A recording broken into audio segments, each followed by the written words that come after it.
जय श्री श्याम, जय श्री राधे। कैसे हैं आप सभी लोग। आशा करती हूँ आप सभी लोग एकदम स्वस्थ होंगे और बढ़िया होंगे। हमारे प्रभु श्री राम जी और हनुमान जी का आशीर्वाद सदा आप पर बना रहे, इसी मंगल कामना के साथ शुरू करते हैं आज का वीडियो। आज का वीडियो एक बेहद ही इम्पोर्टेंट होने के साथ साथ आपको कई चीज़ों के बारे में बताएगा जो कि आप जाने अनजाने में कितनी ही गलतियां कर देते हैं, लेकिन हमें उस गलती का पता नहीं रहता है कि हम वह उचित कर रहे हैं या अनुचित। ऐसी बहुत सी चीज़ें होती हैं हमारे जीवन में जिसका हमें ज्ञात नहीं होता है, लेकिन उसका असर जो होता है बाद में जब हमें पता चलता है तो बहुत ही बुरा होता है। तो आज हम जानते हैं कि हमारे घर में ऐसी कौन सी चीज़ें हैं जिसके बारे में हमें ज्ञात नहीं है। तो आइए जानने की कोशिश करते हैं। सबसे पहले हमारे घर में हम बात करें तो मंदिर में कोई भी खंडित मूर्ति नहीं होनी चाहिए। जी हाँ, आप सभी जानते होंगे कि खंडित मूर्ति की पूजा करना वर्जित माना गया है।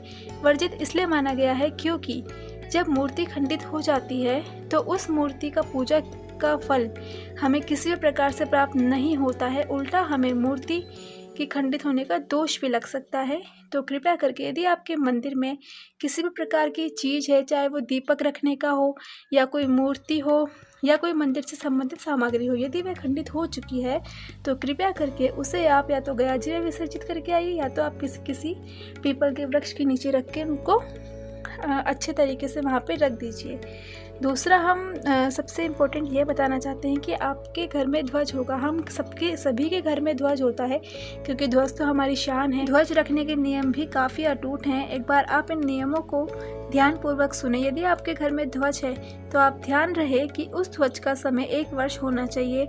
अन्यथा कहने का मतलब यह है कि ध्वज को यदि 1 साल से अधिक का समय हो चुका है और वह काफ़ी मैले हो चुके हैं या फट चुके हैं तो उन ध्वजों को उतार कर किसी वृक्ष के नीचे रख के आ जाइए और उस ध्वज के स्थान पर कोई नया ध्वज को स्थापित किया जाए।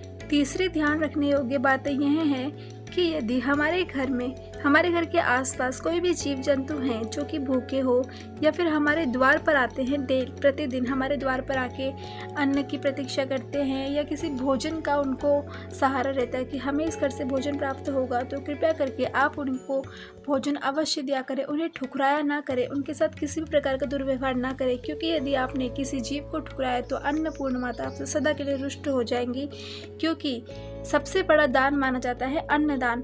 यदि आपने किसी भी भूखे जीव को या व्यक्ति को आपने भोजन कराया तो भगवान श्री हरि और माता लक्ष्मी की कृपा सदा आप पर रहती है।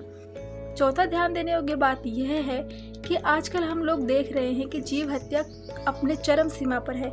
जीव हत्या इतनी हो चुकी है आजकल कि ना जाने किस प्रकार से जीवों की तस्करी की जा रही है। पहले देखिए जीव से कितना प्रेम किया जाता था। प्रेम तो आज भी है, लेकिन पता नहीं वो प्रेम कहाँ गायब हो चुका है।